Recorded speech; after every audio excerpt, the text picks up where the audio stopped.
আসসালামু আলাইকুম। আমার চতুর্থ শ্রেণীর বাংলা ভার্সনের বাচ্চারা, আশা করি সবাই অনেক ভালো আছো। আজকে আমরা আমাদের প্রাথমিক বিজ্ঞান বইয়ের অধ্যায় 5 নিয়ে পড়ব। তো দেখো অধ্যায় 5-এ কি আছে?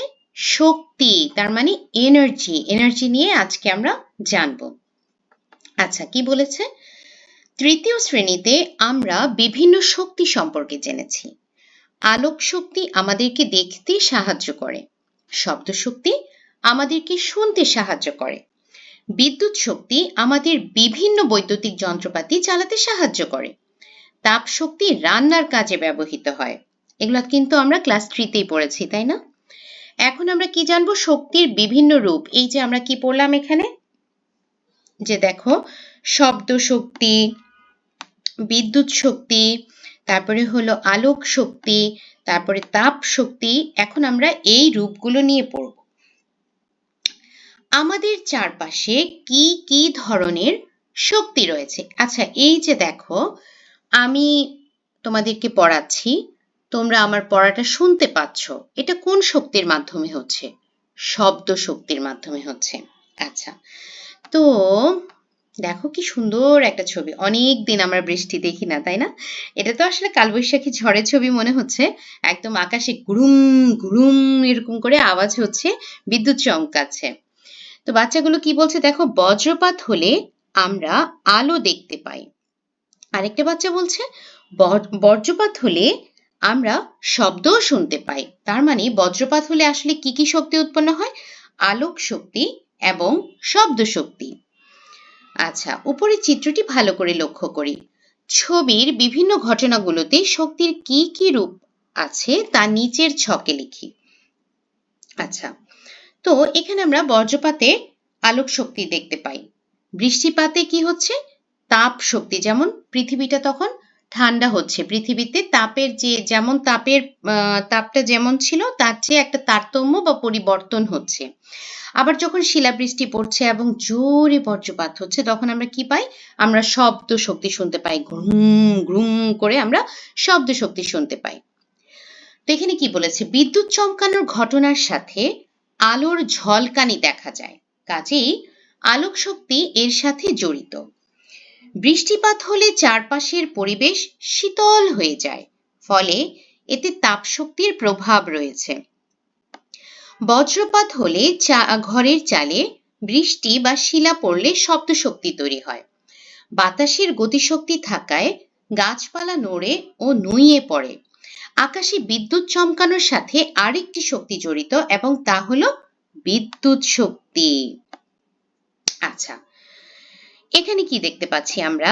একটা গাড়ি। গাড়ির বিভিন্ন অংশে শক্তির বিভিন্ন রূপ খুঁজে বের করি। এই যে দেখো কি সুন্দর একটা গাড়ি, তাই না? হলুদ রঙের, পিপ পিপ পিপ পিপ করতে করতে যাবে। আচ্ছা, উপরে গাড়িটি ভালোভাবে দেখি এবং এর সাথে কি কি শক্তি সম্পর্কিত আছে তা ছকে লিখি। তো ঘড়ির যে ব্যাটারি, সেটাতে কোন ধরনের শক্তি সম্পর্কিত? রাসায়নিক শক্তি সম্পর্কিত। জ্বালানি তেল, এটাতেও রাসায়নিক শক্তি সম্পর্কিত, দেখিয়ে দিচ্ছি। ওকে, হেডলাইট থেকে কি বের হয়? আলো বের হয়, সেজন্য এটি কি শক্তি? এটা হলো আলোক শক্তি। তারপরে হর্ন দিলে কি হয়? হর্ন দিলে আমরা কানে শব্দ শুনতে পাই। হর্নের মাধ্যমে আমরা কি শুনি? কানে শব্দ শুনতে পাই, সেজন্য এটা হলো শব্দ শক্তি। আচ্ছা, এরপরে কি বলেছে? চাকা দিয়ে কি হয়? গাড়ি এগিয়ে যায়, তাই না? তার মানে কি, গাড়ি যেহেতু এগিয়ে যাচ্ছে, তার মানে ওখানে কি হচ্ছে? একটা গতির সৃষ্টি হচ্ছে, সেজন্য আমরা চাকা থেকে কি পাবো? আমরা পাবো হলো গতি শক্তি। আচ্ছা, এরপরে কি বলেছে দেখো, গাড়ির ব্যাটারি এবং তেলে রাসায়নিক শক্তি জমা থাকে। হেডলাইটগুলো আলোক শক্তি দিয়ে সামনের রাস্তাকে আলোকিত করে এবং হর্ন শব্দ শক্তি তৈরি করে। গাড়ির ব্যাটারি থেকে হেডলাইট এবং গাড়ির হর্ন বৈদ্যুতিক শক্তি পায়। গাড়ির চাকার সাথে গতিশক্তি জড়িত। শক্তির বিভিন্ন রূপ সম্পর্কে আরো কিছু জানি। দেখো, প্রথমে কি বলেছে? তাপ শক্তি। একটি বস্তু যত বেশি গরম হয়, তাতে তাপ শক্তি তত বেশি থাকে। যেমন 1 কাপ গরম পানিতে 1 কাপ ঠান্ডা পানির চেয়ে বেশি তাপশক্তি থাকে। হ্যাঁ, আবার তাপশক্তি এক বস্তু থেকে অন্য বস্তুতে স্থানান্তরিত হতে পারে। যেমন গরম পানি সহ একটি গ্লাসের ক্ষেত্রে পানি থেকে গ্লাসে তাপ স্থানান্তরিত হয়। আবার একইভাবে যদি চিন্তা করি যে একটা গ্লাসে তুমি ঠান্ডা পানি নিলে, তার মধ্যে চাইলে তুমি একটু বরফ কুচিও দিয়ে দিতে পারো, তখন দেখবে গ্লাস সহ মানে পানির যে ঠান্ডা ছিল সেই তাপটা, পানির ঠান্ডাটা এসে গ্লাসটাকেও কিন্তু ঠান্ডা করে ফেলে। এবার আমরা পড়ব আলোক শক্তি। এটি আমাদের দেখতে সহায়তা করে এবং এই শক্তি এক জায়গা থেকে অন্য জায়গায় অনেক দূর পর্যন্ত স্থানান্তরিত হতে পারে। যেমন সূর্য থেকে আলো অনেক দূরের পথ অতিক্রম করে পৃথিবীতে এসে পৌঁছায়। তাছাড়া এই যে ছবিটা দিল যে বিয়ে বাড়ির যে আলোকসজ্জা বা বিভিন্ন সময় কিন্তু আমরা আমাদের ঘর বা তোমার মার্কেট, যেমন এখন যে রোজা চলছে, সামনে ঈদ আসবে, তো দেখা যায় মার্কেটগুলোতে কিন্তু এরকম আলোকসজ্জা দেখা যায়, একদম বিভিন্ন রঙের আলোকসজ্জা দেখা যায়। তো এটা কিন্তু আসলে অনেক দূর থেকে দেখা যায়। বা রাতে যখন আমরা রাস্তায় চলি, দেখবা যে অনেক দূরেও যদি একটা হেডলাইট দেওয়া থাকে বা একটা লাইট দেওয়া থাকে, সেটা দিয়ে কিন্তু অনেক দূর থেকে দেখা যায়। বা গাড়ির হেডলাইট দিয়েও কিন্তু আমরা অনেক দূর পর্যন্ত রাস্তা সহজেই দেখতে পারি। তার মানে আমরা কি বুঝলাম? যে আলো এক জায়গা থেকে অন্য জায়গায় অনেক দূর পর্যন্ত স্থানান্তরিত হতে পারে। আচ্ছা, এবার আমরা পড়ব বিদ্যুৎ শক্তি। আমরা বিদ্যুৎ শক্তি দেখতে না পেলেও এটি যে আছে তা বুঝতে পারি। লোডশেডিং হলে বাসায় কোনো বৈদ্যুতিক যন্ত্রপাতি চালানো যায় না। আবার ব্যাটারির চার্জ শেষ হলে বাসার দেয়াল ঘড়ি এবং বিদ্যুৎ চালিত খেলনাগুলোও চলে না। হ্যাঁ, যেই খেলনাগুলোতে আমরা ব্যাটারি দিয়ে চালাই, যেমন গাড়িগুলো আমরা রিমোট কন্ট্রোলের মাধ্যমে ব্যাটারি দিয়ে চালাচ্ছি, তো সেগুলো যখন ব্যাটারি শেষ হয়ে যাচ্ছে তখন কিন্তু আমরা সেগুলো চালাতে পারি না। আবার মাঝে মাঝেই দেখা যায় যে আমাদের ঘড়ি একদম দাঁড়িয়ে আছে, তাই না? একদমই নড়াচড়া করছে না। কেন? কারণ ব্যাটারি শেষ হয়ে গেছে। তো সেগুলো চালাতে কিন্তু আমাদের এই মানে ব্যাটারির মাধ্যমে তখন বিদ্যুৎ শক্তিটা স্থানান্তরিত হচ্ছে বলেই কিন্তু আমরা এভাবে এগুলোকে চালাতে পারি। আচ্ছা, শব্দ শক্তি। শব্দ হলো এক ধরনের শক্তি যা আমরা শুনতে পাই। বস্তুর কম্পনের ফলে শব্দ তৈরি হয়। যেমন স্কুলের ঘন্টা বাজালে এটি কেঁপে ওঠে এবং আমরা শব্দ শুনতে পাই। আর এই যে আমি এখন তোমাদের সাথে পুরোটা ভিডিও করছি, আমি যে কথাগুলো বলছি শব্দ শক্তির জন্যই কিন্তু তোমরা আমাকে শুনতে পাচ্ছ। আচ্ছা, রাসায়নিক শক্তি খুব ইন্টারেস্টিং। এটা কি? আমরা খাবার খেলে শক্তি পাই। এই শক্তি খাদ্যে রাসায়নিক শক্তি হিসেবে জমা থাকে। একইভাবে জ্বালানি তেল, কাঠ, গ্যাস, কয়লা এবং ব্যাটারিতেও রাসায়নিক শক্তি জমা থাকে। আচ্ছা, তো এগুলো কি হচ্ছে? এরপরে আমরা গতিশক্তি নিয়ে পড়ি। গতিশক্তি গতিশীল বস্তু গতির ফলে শক্তি পায়। দৌড়ালে, লাফ দিলে, সাইকেল চালালে বা উড়োজাহাজ উড়ার সময় গতিশক্তি তৈরি হয়। কোনো বস্তুর গতি যত দ্রুত তার গতিশক্তিও তত বেশি। যেমন এই জিনিসগুলোর মধ্যে যে যেমন দেখো দৌড়ানো, বল ছুঁড়ে মারা, উড়োজাহাজ উড়ছে, এর মধ্যে আমরা কি জানি যে উড়োজাহাজের গতি কিন্তু সবচেয়ে বেশি, সেজন্য তার গতিশক্তিও কিন্তু সবচেয়ে বেশি এই তিনটার মাঝে। স্থিতিশক্তি। দেখো গাড়িটা দেখতেই কিন্তু ভয় লাগছে, মনে হচ্ছে যে এই বুঝি পড়ে গেল, তাই না? আচ্ছা, স্থিতিশক্তি হলো এমন একটি শক্তি যা কোনো বস্তুর অবস্থানের কারণে জমা থাকে। যেমন যখন একটি গাড়ি পাহাড়ের চূড়ায় থাকে তখন এটি ভূমির চেয়ে উপরে থাকার কারণে এতে স্থিতিশক্তি জমা থাকে। ছবির মতো অবস্থায় গাড়ি বন্ধ করলেও তা নিচের দিকে চলতে থাকে। বন্ধ অবস্থায় চলমান গাড়ির শক্তির উৎস হলো এর ভেতরে জমে থাকা স্থিতিশক্তি। ওই যে যখন সে দাঁড়িয়েছিল, কোনো একটা অন্য অবস্থানে ছিল, তখন সে সেই শক্তিটা জমিয়েছিল। এজন্য যখন প্রয়োজন হয়েছে তখন সে এই স্থিতিশক্তিটা কাজে লাগিয়েছে। কাগজের টুকরা সহ একটি রাবার ব্যান্ডকে টেনে ধরলে তাতে স্থিতিশক্তি জমা হয়। আচ্ছা, রাবার ব্যান্ডকে ছেড়ে দেওয়া হলে সেই স্থিতিশক্তি গতিশক্তিতে রূপান্তরিত হয় এবং কি হয় তখন ছেড়ে দেওয়ার ফলে কাগজের টুকরাটা কিন্তু ধড়াম করে সামনের দিকে চলে যায়, ঠাস করে সামনের দিকে চলে যায়, তাই না? ফলে রাবার ব্যান্ডের সাথে সাথে কাগজের টুকরাটি গতিবেগ প্রাপ্ত হয়। কাগজের টুকরার এই বেগ পাওয়ার কারণ হচ্ছে রাবারের জমে থাকা স্থিতিশক্তি। আচ্ছা, এখানে আরেকটা কি কাজ দিয়েছে দেখো, অনুরূপভাবে সংকুচিত স্প্রিং এর সাথে একটি কাঠের টুকরা থাকলে সেখানে স্থিতিশক্তি জমা থাকে। পরবর্তী স্প্রিংকে ছেড়ে দিলে কাঠের টুকরাটি গতিপ্রাপ্ত হয়। এই যে এখানে স্প্রিংটা ছিল, স্প্রিং এর সামনে কি রাখা হয়েছে, কাঠের টুকরাটা। এখন স্প্রিংটাকে তো আমরা একদম সংকুচিত করে রেখেছি, কম্প্রেস করে রেখেছি। তো স্প্রিংটা যখনই ছেড়ে দিল তখনই কিন্তু কাঠের টুকরাটা সাই করে সামনে চলে গেল।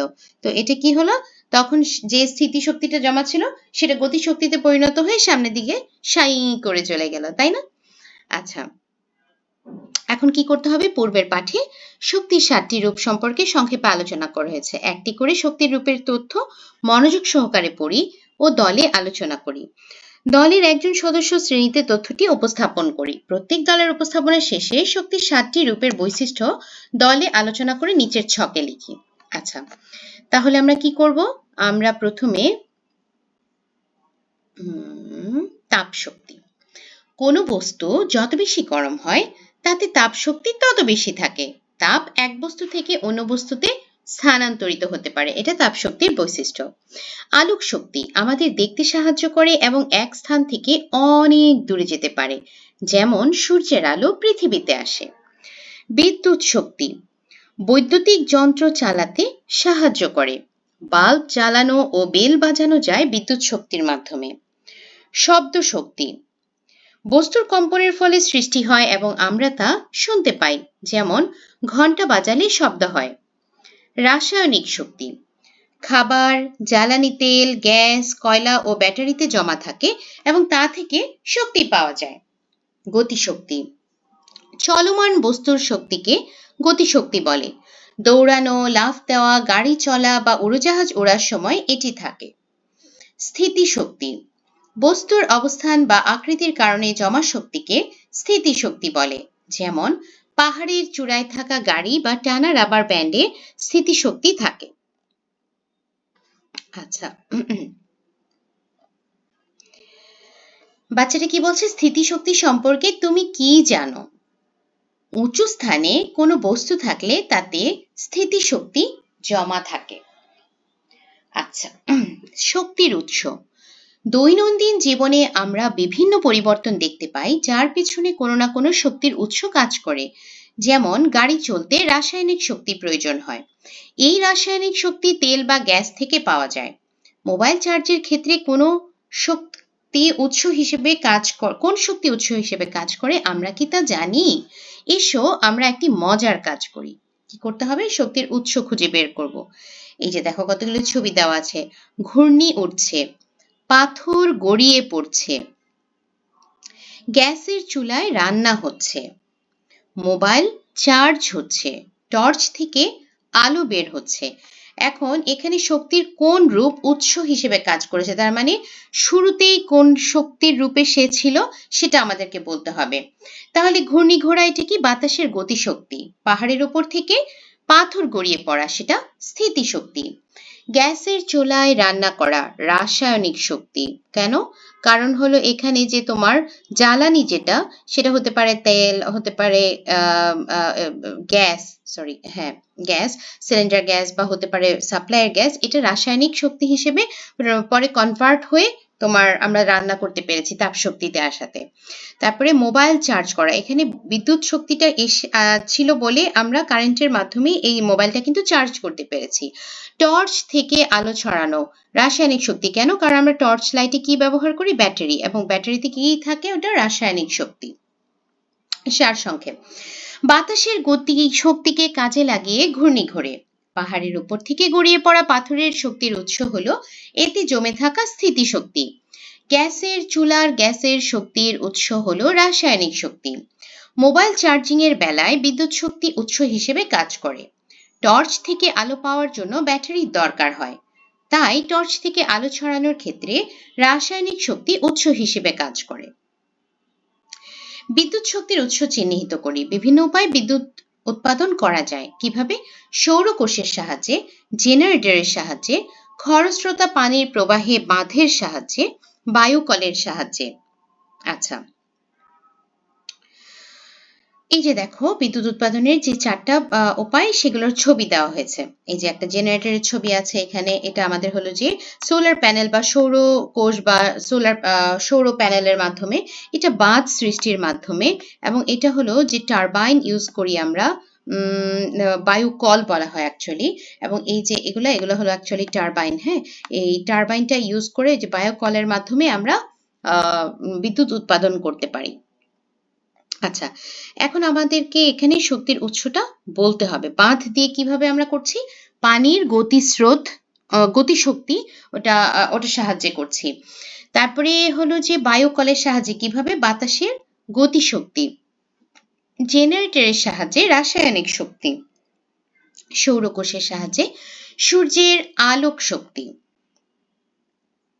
আচ্ছা, সারসংক্ষেপ। বাঁধ দিয়ে আটকে রাখা পানিতে স্থিতিশক্তি জমা থাকে। বাঁধের জলাধারে সঞ্চিত পানি ছেড়ে দেওয়া হলে তা বয়ে যেতে থাকে। বয়ে যাওয়া পানি একটি জেনারেটরের সাথে সংযুক্ত টারবাইনটিকে ঘুরিয়ে বিদ্যুৎ তৈরি করে। এক্ষেত্রে শক্তির উৎস হলো পানিতে থাকা স্থিতিশক্তি। আচ্ছা, বায়ুকলে বাতাস ব্যবহার করে ব্লেডগুলোকে ঘুরিয়েও বিদ্যুৎ উৎপাদন করা যায়। এক্ষেত্রে শক্তির উৎস হবে বাতাসের গতিশক্তি। জ্বালানি তেল ব্যবহার করে জেনারেটর বিদ্যুৎ উৎপাদন করে। এক্ষেত্রে বিদ্যুৎ উৎপাদনে ব্যবহার করা শক্তির উৎস হলো রাসায়নিক শক্তি। আর সৌর বিদ্যুৎ উৎপাদনের ক্ষেত্রে আলোক শক্তি দরকার হয়, তাই সৌরকোষের সাহায্যে উৎপন্ন বিদ্যুতের উৎস হলো আলোক শক্তি। আচ্ছা, টারবাইন। আচ্ছা, এখানে টারবাইনেরটা আসলে হবে পানিতে থাকা স্থিতিশক্তি। এই যে এখানে একটু দাগিয়ে দিই। আচ্ছা, গেল। এরপরে আমরা যাচ্ছি শক্তির দায়িত্বশীল ব্যবহার। শক্তি সাশ্রয় করা, শক্তির অপচয় কমানো, নবায়নযোগ্য শক্তিগুলো বেশি ব্যবহার করাই হলো শক্তির দায়িত্বশীল ব্যবহার। এক্ষেত্রে শক্তিকে এমনভাবে ব্যবহার করতে হবে যা আমাদের স্বাস্থ্য ও পরিবেশের জন্য ভালো। এখন কি বলেছে? শক্তির নাম এবং যথাযথ ব্যবহার কিভাবে আমরা করতে পারি? যেমন আলোক শক্তি, প্রয়োজন না হলে লাইট বন্ধ রাখা, দিনের বেলায় সূর্যের আলো ব্যবহার করা। বিদ্যুৎ শক্তি, অপ্রয়োজনীয় ফ্যান, টিভি, লাইট বন্ধ রাখা, বিদ্যুৎ সাশ্রয়ী বাল্ব ব্যবহার করা। শব্দ শক্তি, উচ্চ শব্দে গান বা হর্ন না বাজানো, শব্দ দূষণ এড়িয়ে চলা। তাপ শক্তি, রান্নার সময় চুলা অযথা জ্বালিয়ে না রাখা, প্রয়োজন অনুযায়ী তাপ ব্যবহার করা। আচ্ছা, শক্তির দায়িত্বশীল ব্যবহার করতে সূর্য ওঠার সাথে সাথে ঘুম থেকে উঠতে হবে যাতে সূর্যের আলোকে কাজে লাগানো যায়। শক্তি খরচ কম হয় এমন বাল্ব ব্যবহার করলে বৈদ্যুতিক শক্তির যথাযথ ব্যবহার করা হয়। শব্দ শক্তির দায়িত্বশীল ব্যবহারের জন্য হাসপাতালের কাছাকাছি এলাকায় বিনা প্রয়োজনে হর্ন বাজানো এড়িয়ে চলা। তাপশক্তির সঠিক ব্যবহার করতে খোলা মগের পরিবর্তে ভালো মানের ফ্লাক্সে গরম পানি রাখা উচিত। আচ্ছা, কিছু সুন্দর সুন্দর ছবি দিয়েছে দেখো। ছাত্ররা ক্লাসরুম ছেড়ে যাচ্ছে, ল্যাপটপ ব্যবহার শেষ হয়েছে, অপ্রয়োজনে গ্যাসের চুলা জ্বলছে, পানির ট্যাঙ্ক থেকে পানি উপচে পড়ছে। তো সেই ঘটনাগুলোতে আমরা কিভাবে দায়িত্বশীল আচরণ করতে পারি? যেমন তুমি ক্লাসরুম ছেড়ে যাওয়া, সর্বশেষ শিক্ষার্থী, সব বাতি ও পাখার সুইচ বন্ধ করে বের হওয়া। কম্পিউটার বা ল্যাপটপ ব্যবহার শেষ হয়েছে, কম্পিউটার বন্ধ করা ও প্লাগ খুলে রাখা। অপ্রয়োজনে গ্যাসের চুলা জ্বলছে, সঙ্গে সঙ্গে গ্যাসের চুলা বন্ধ করা। বাসার ছাদে পানির ট্যাঙ্ক থেকে পানি উপচে পড়ছে, পানির পাম্প বন্ধ করে দেওয়া। আচ্ছা, সারসংক্ষেপ। প্রতিটি পরিস্থিতিতে শক্তির দায়িত্বশীল ব্যবহার করা উচিত। যেমন আমাদের মধ্যে কেউ ক্লাসরুম ছেড়ে যাওয়া সর্বশেষ শিক্ষার্থী হলে ক্লাস থেকে বের হওয়ার আগে সবগুলি বাতি ও পাখা বন্ধ করে যাব। এতে শক্তির অপচয় হবে না। কম্পিউটার বা ল্যাপটপ ব্যবহার শেষ হলে বিদ্যুৎ খরচ বাঁচাতে আমরা কম্পিউটার বন্ধ করে রাখব। রান্না শেষ হবার সাথে সাথে গ্যাসের চুলা বন্ধ করব। অপ্রয়োজনে চুলা জ্বালিয়ে রাখব না। পানি পাম্প করার জন্য শক্তির প্রয়োজন হয়, তাই বাসার ছাদে পানির ট্যাঙ্কে পানি উপচে পড়তে শুরু করলে সাথে সাথে পানির পাম্প বন্ধ করে দেব। শক্তির দায়িত্বশীল ব্যবহার সম্পর্কে আরো কিছু জানি। অভ্যাস ও আচরণের পরিবর্তন করে শক্তির অপচয় কমিয়ে আনা যায়। যেমন ভোরে ঘুম থেকে উঠে লাইট জ্বালানোর পরিবর্তে জানালার পর্দা সরিয়ে সূর্যের আলোর ঘরকে যেমন আলোকিত করা যায়। জানালা খোলা রাখলে ঘরে বাতাস সহজেই চলাচল করতে পারে। বিদ্যুৎ খরচ কমাতে কম শক্তি লাগে এমন বৈদ্যুতিক যন্ত্রপাতি ব্যবহার করা উচিত। দরকার না থাকলে বৈদ্যুতিক যন্ত্রপাতি বন্ধ করা, চার্জ দেয়া শেষ হলে মোবাইল চার্জারের বৈদ্যুতিক সংযোগ খুলে রাখা, প্রয়োজন শেষে ফ্রিজের দরজা বন্ধ করা উচিত। অনেক দিনের জন্য বাসা থেকে বের হওয়ার আগে বৈদ্যুতিক যন্ত্রপাতি ও পানির কল ভালোভাবে বন্ধ করে যাওয়া উচিত। তাপ শক্তির অপচয় কমাতে তাড়াতাড়ি রান্না হয় এমন পাত্র ব্যবহার করা যেতে পারে, যেমন আমরা প্রেসার কুকার ব্যবহার করতে পারি। রান্নার সময় পাত্র ঢেকে রাখলে দ্রুত রান্না হয়। শীতকালে পানি গরম রাখার জন্য ফ্লাস্ক ব্যবহার করার মাধ্যমে তাপ শক্তি সাশ্রয় করা যেতে পারে। সঠিকভাবে শক্তি ব্যবহার করার জন্য যথাযথ প্রযুক্তি ব্যবহারের মানসিকতা তৈরি করা দরকার। যেমন জীবাশ্ম জ্বালানির উপর নির্ভরতা কমানো, কারণ এইসব জ্বালানি পরিবেশ দূষণ ঘটায়। রাসায়নিক শক্তির সঠিক ব্যবহারের জন্য জৈব জ্বালানির এবং রিচার্জেবল ব্যাটারি ব্যবহার বাড়াতে চেষ্টা করা। সৌর এবং জলবিদ্যুতের মতো নবায়নযোগ্য শক্তির ব্যবহার বাড়ানো। ব্যক্তিগত গাড়ির বদলে গণপরিবহন ব্যবহার করা, সাইকেল ব্যবহার করা সম্ভব হলে পায়ে হাঁটার মাধ্যমে আমরা শক্তি সঞ্চয় করতে পারি। সহপাঠী এবং আশেপাশের মানুষকে শক্তির দায়িত্বশীল ব্যবহার সম্পর্কে সচেতন করা প্রয়োজন। সহনীয় মাত্রার চেয়ে জোরালো শব্দ দূষণ তৈরি করে যা কানে শোনার ক্ষমতা কমায় এবং মানসিক স্বাস্থ্যের ক্ষতি করে।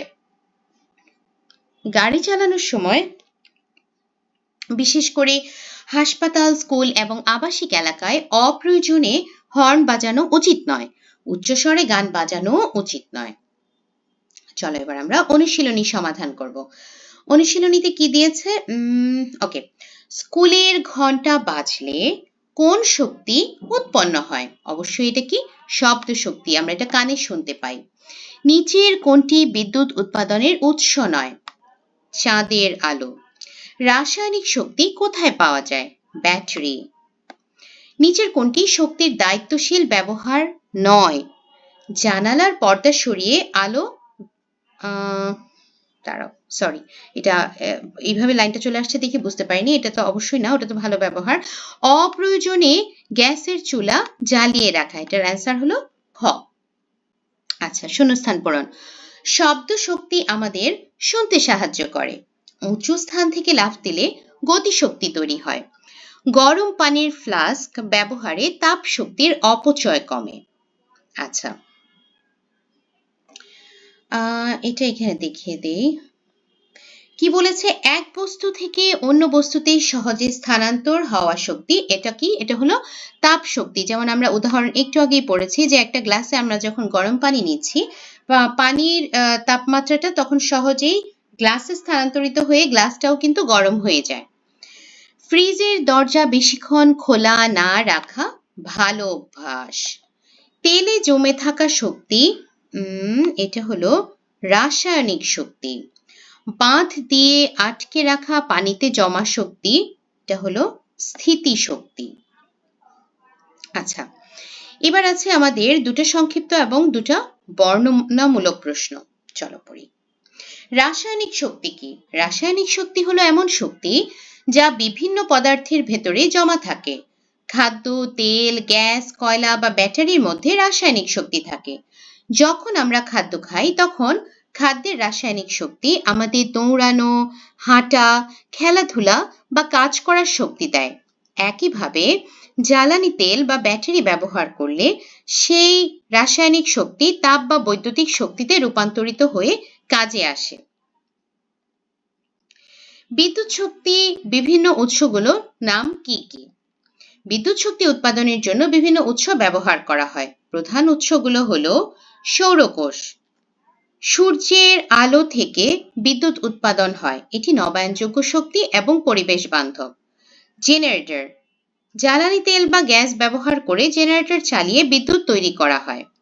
বাঁধ বা জলবিদ্যুৎ, বাঁধে জমা পানির স্থিতিশক্তি ও প্রবাহমান পানির গতিশক্তি ব্যবহার করে টারবাইন ঘুরিয়ে বিদ্যুৎ উৎপাদন করা হয়। বায়ুকল, বাতাসের গতিশক্তি ব্যবহার করে ব্লেড ঘুরিয়ে বা টারবাইন ঘুরিয়ে বিদ্যুৎ উৎপাদন করা হয়। এইসব উৎস থেকে উৎপন্ন বিদ্যুৎ আমাদের ঘরে আলো জ্বালানো, ফ্রিজ চালানো, কম্পিউটার ব্যবহার ও অন্যান্য যন্ত্রপাতি চালাতে সাহায্য করে। বর্ণনামূলক প্রশ্ন, গতিশক্তি এবং স্থিতিশক্তি বলতে কি বুঝি উদাহরণ সহ ব্যাখ্যা করি। তোমাদেরকে এখানে ইংরেজি লেখার কোনো প্রয়োজন নেই, আমি এমনিতেই জানানোর জন্য লিখেছি। তাহলে গতিশক্তি কি? গতিশক্তিকে ইংরেজিতে আমরা বলি কাইনেটিক এনার্জি। যে শক্তি কোনো বস্তু চলমান অবস্থায় থাকার কারণে তৈরি হয় তাকে গতিশক্তি বলে। অর্থাৎ বস্তু যত দ্রুত চলে তার গতিশক্তিও তত বেশি হয়। উদাহরণ, দৌড়ানো মানুষ, উড়োজাহাজের উড়ন্ত রূপ, সাইকেল চালানো। স্থিতিশক্তি মানে হলো পটেনশিয়াল এনার্জি। যে শক্তি কোনো বস্তুর অবস্থানের কারণে জমা থাকে তাকে স্থিতিশক্তি বলে। অর্থাৎ কোনো বস্তু যত উঁচুতে থাকে বা অবস্থানগতভাবে শক্তিশালী হয় তত তার স্থিতিশক্তি বেশি হয়। উদাহরণ কি? পাহাড়ের উপরের গাড়ি, সংকুচিত স্প্রিং। সংক্ষেপে কিভাবে? তাহলে গতিশক্তিটা কি? বস্তু চললে তৈরি হয়। স্থিতিশক্তি কি? বস্তুর অবস্থানের কারণে জমা হয়।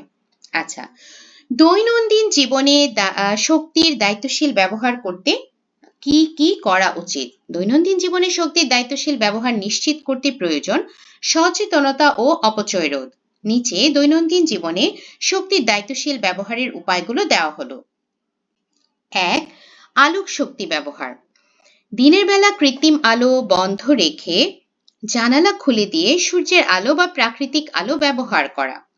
ঘর থেকে বের হওয়ার সময় অবশ্যই লাইট নিভিয়ে দেওয়া। বিদ্যুৎ শক্তির ব্যবহার শেষ হলে বৈদ্যুতিক যন্ত্র যেমন ফ্রিজ, ল্যাপটপ, বাতি বন্ধ করা। মোবাইল চার্জ শেষ হলে চার্জার সংযোগ খুলে রাখা। শব্দ শক্তির ব্যবহার, অপ্রয়োজনে হর্ন বা উচ্চ শব্দ করা এড়িয়ে চলা। হাসপাতাল, স্কুল বা আবাসিক এলাকায় শান্ত পরিবেশ বজায় রাখা। তাপ শক্তির ব্যবহার, একটু বড় হয়ে গেছে, ছোট করে দিচ্ছি এক্ষুনি। আরো বড় হয়ে গেছে। আচ্ছা, ঠিক করে দিচ্ছি।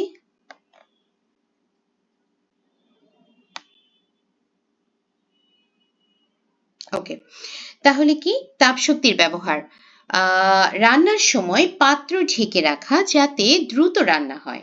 অপ্রয়োজনীয়ভাবে চুলা বা হিটার চালু না রাখা। পরিবেশ বান্ধব ব্যবহার, নবায়নযোগ্য শক্তি ব্যবহার বাড়ানো, যেমন সৌর ও জলবিদ্যুৎ। ব্যক্তিগত গাড়ির পরিবর্তে গণপরিবহন, সাইকেল বা হাঁটার মাধ্যমে শক্তি সাশ্রয় করা। রাসায়নিক জ্বালানি কম ব্যবহার করা। দৈনন্দিন জীবনে আমরা শক্তির দায়িত্বশীল ব্যবহার করলে শক্তির অপচয় কমে, পরিবেশ সুস্থ থাকে এবং ব্যয় কম হয়। তো আমার ছোট্ট ছোট্ট লক্ষ্মী লক্ষ্মী বাচ্চারা, আজকে আমাদের এই অধ্যায় হয়ে গেছে। আমি এক্সট্রা যে এমসিকিউ আছে ওটা আমার ফেসবুক পেজ মিলি টিউটোরিয়ালে দিয়ে দিব, অথবা ওগুলো যদি কারো প্রয়োজন হয় আমাকে নক দিতে পারো, সেই ক্ষেত্রে আমি পেজের লিঙ্কটা তোমাদের সাথে শেয়ার করে দিতে পারবো। আর আজকের মতো এখানে শেষ করছি। তোমরা সবাই সুস্থ থাকো, ভালো থাকো, আমার জন্য দোয়া করো। আল্লাহ হাফেজ।